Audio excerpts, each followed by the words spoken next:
ఒక విచిత్రమైన పరిస్థితి ఏంటంటే మనకి ఆంధ్ర తెలంగాణ విభజన గొడవ అప్పుడు గుర్తుంది కదా. ఇక్కడ కాంగ్రెస్ వాళ్ళేమో విడదీయడానికి వీల్లేదని గొడవ చేస్తారు, అక్కడ కాంగ్రెస్ వాళ్ళేమో విడదీయాలని గొడవ చేస్తారు. ఇద్దరికి కాంగ్రెస్ అధిష్టానం సపోర్ట్ ఉంటుంది, ఇద్దరికి సోనియా గాంధీ సపోర్ట్ ఉంటుంది, ఇద్దరికి కాంగ్రెస్ అధిష్టానం. చివరికి చచ్చిపోయేది జనాలు, తన్నులు తినేది జనాలు, ఆస్తులు పోగొట్టుకునేది జనాలు, గొడవలు పడేది జనాలు. వీళ్ళిద్దరు గొడవలు మాత్రం, వీళ్ళు మాత్రం పదవుల్లో ఉంటారు.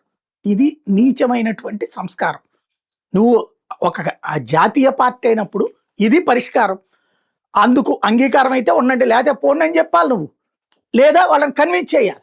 అంతే తప్పించి రెండు వైపులు గొడవలు పెట్టడం ఏంటి? ఇప్పుడు అదే తరహాలు తమిళనాడులో ఉంది ఎవరు? ఐఎన్డిఏ కూటమి. కర్ణాటకలో ఉంది ఎవరు? ఐఎన్డిఏ కూటమి. అక్కడ కాంగ్రెస్ పార్టీ నేరుగా అధికారంలో ఉంది, ఇక్కడ కాంగ్రెస్ పార్టీ విజయ్తో అధికారంలో ఉంది. అక్కడేమో ప్రాజెక్టులు కడతామంటారు, ఇక్కడేం కట్టడానికి వీల్లేదని తీర్మానం చేస్తారు. ఇది తాజాగా జరిగినటువంటి తమిళనాడులో.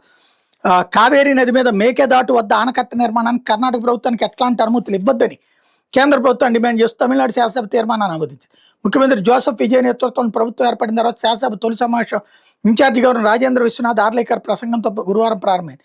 రెండో రోజు శుక్రవారం సమావేశమైన శాసనసభలో గవర్నర్ ప్రసంగానికి ధన్యవాదాలు తెలిపే తీర్మానం మీద చర్చించారు. ఈ సందర్భంగా కావేరీ నది మీద మేకేదాటుతో ఆనకట్టను నిర్మించే కర్ణాటక ప్రభుత్వ ప్రయత్నాలను వ్యతిరేకిస్తూ ఆ ప్రాజెక్టుకి సాంకేతిక పర్యాటక తదితర ఎట్లాంటి అనుమతులు ఇవ్వరాదని కేంద్ర ప్రభుత్వాన్ని డిమాండ్ చేస్తూ రాష్ట్ర ప్రభుత్వం ప్రత్యేక తీర్మానాన్ని ప్రవేశపెట్టింది.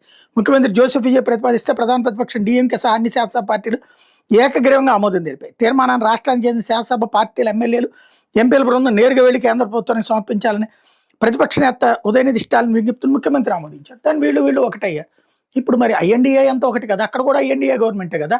మీరు ఈ తీర్మానం చేయాల్సింది ఎవరికి ఇవ్వాలి? రాహుల్ గాంధీకి ఇవ్వాలి. అక్కడ కట్టద్దని చెప్పేసేసి కర్ణాటక ముఖ్యమంత్రికి ఇవ్వాలి, అక్కడ కట్టద్దని చెప్పేసి కేంద్ర ప్రభుత్వం అనుమతులు ఇవ్వకపోతే కర్ణాటకలో గొడవ చేస్తారు, ఇస్తే తమిళనాడులో గొడవ చేస్తారు. ఇది వీళ్ళ నీచ రాజకీయం అనేది.